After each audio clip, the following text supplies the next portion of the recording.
रामपुर नामक गांव में एक झोपड़ी था। उस झोपड़ी में कमल और उसकी पत्नी रहते थे। कमल बहुत ही गरीब था। उसके पास 2 खेत थे। गरीबी के कारण एक खेत को बेचना पड़ा। जैसे तैसे करके वो अपने जीवन गुजार रहे थे। अरे तुलसी, मैं अब क्या करूं? मुझे कुछ भी समझ में नहीं आ रहा है। मैंने तो आपको कितनी बार कहा है, मैं सेठ के घर में झाड़ू पोछा का काम कर लूँगी, 2 पैसे तो मिल जाएंगे ना। नहीं नहीं तुलसी, तुम क्यों जाओगे? मैं जैसे तैसे करके संभाल लूँगा। और कमल खेत में काम करने के लिए चला जाता है। कमल गरीब तो था लेकिन स्वभाव का बहुत अच्छा था। वो हमेशा दूसरों की भलाई सोचता था। फिर कमल अपने खेत में पहुंच जाता है। अरे, आज तो बहुत ज़्यादा धूप है, फिर भी मुझे काम ख़त्म करके ही जाना पड़ेगा।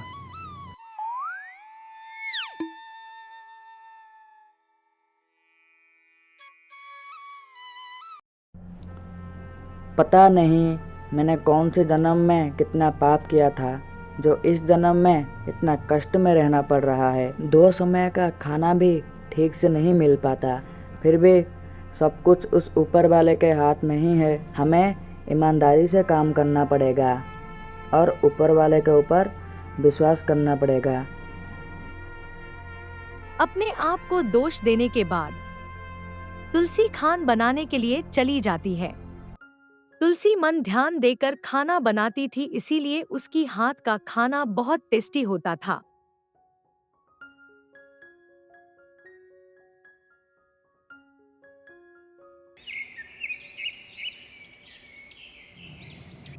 आज तो बहुत ज़्यादा धूप था। इतने धूप में काम करते करते बहुत ज़्यादा भूख लग रहा है। चलो, घर में जाकर कुछ खा लेता हूँ, बहुत देर हो रहा है।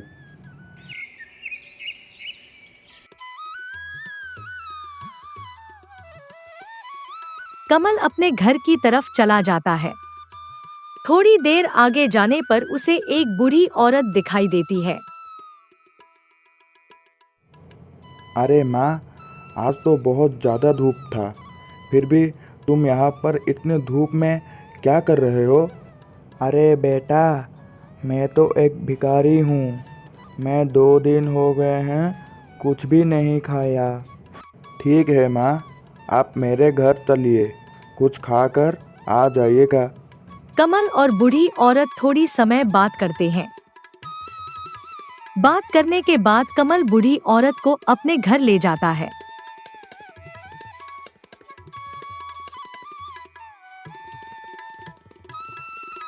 कमल मेहनती के साथ साथ दिल का भी बहुत अच्छा था।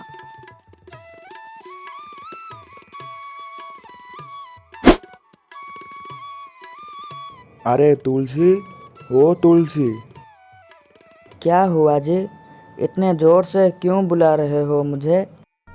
तुलसी, माँ ने बहुत देर से कुछ भी नहीं खाया है, उन्हें कुछ लाकर दे दो खाने के लिए। अरे सुनो जी, घर में जो कुछ भी है तुम्हारे लिए ही है। अगर इन्हें दे देंगे तो तुम क्या खाओगे? कोई बात नहीं तुलसी, तुम पहले माँ को लाके दे दो, मैं पानी पीकर रह जाऊंगा। तुम मेरी फिक्र मत करो। अरे नहीं नहीं बेटा, तुम मेरे लिए इतनी परेशानी क्यों उठाओगे? मैं कहीं और चला जाऊंगा। नहीं नहीं माँ, आप ऐसा मत सोचिए, ऐसा बिल्कुल भी नहीं है। तुलसी, तुम जल्दी से खाना लेकर आओ। बूढ़ी औरत को खाना देने के लिए तुलसी घर में चली जाती है।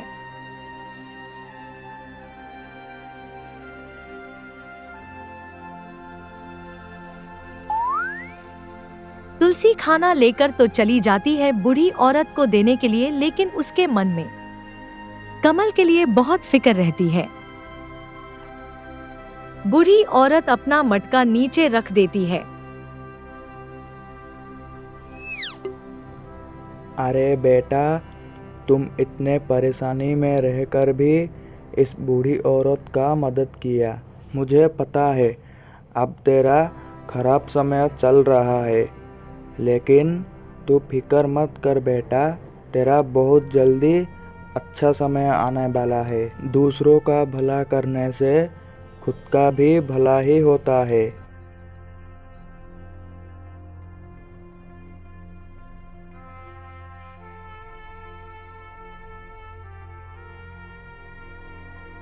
बूढ़ी माँ तो चले गए, लेकिन उनका मटका इधर ही रह गया। अब हम इस मटके का क्या करेंगे? अरे तुलसी, इस मटके को घर के अंदर ही रख लो। अगर बूढ़ी माँ आए तो उन्हें वापस कर देना।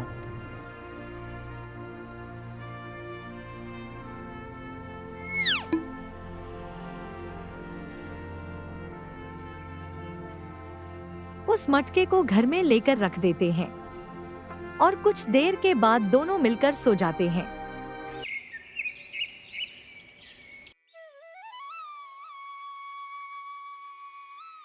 हर रोज के तरह कमल सुबह उठ के खेत में काम करने के लिए चला जाता है।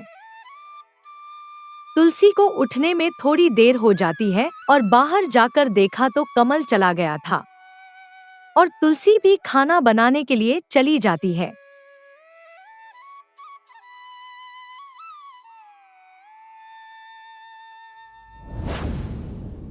इधर कमल अपने खेत में काम कर ही रहा होता है कि उसे एक अनजान आदमी दिखाई देता है।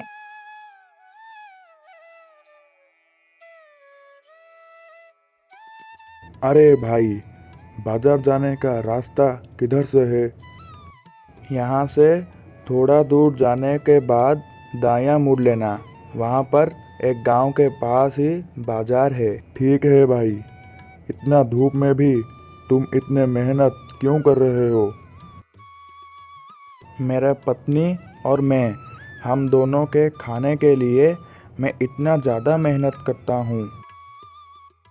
इतने धूप में मेहनत करने के बाद भी तुमने मेरी मदद कर दी। सच में तुम बहुत ज़्यादा मेहनती हो और ईमानदारी भी हो। तुम्हें तुम्हारा मेहनत का फल ज़रूर मिलेगा। ठीक है भाई, अभी मैं चलता हूँ।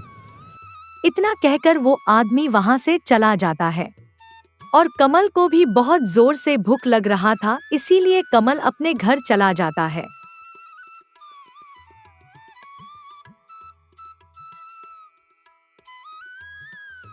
घर में आने के बाद कमल अपने पत्नी से कुछ कहता है।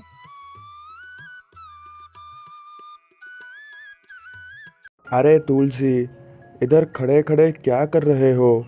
मुझे बहुत जोरों की भूख लग रहा है, जल्दी से खाना लाओ।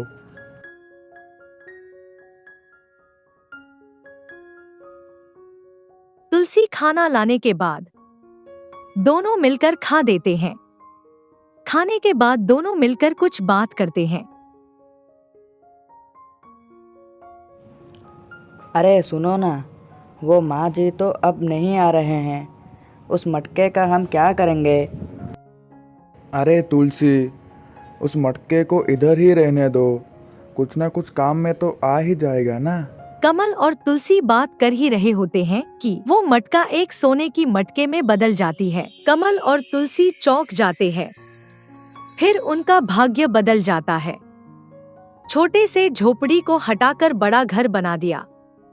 ऐसे ही और कहानियाँ देखने के लिए हमारे चैनल को जरूर सब्सक्राइब करें।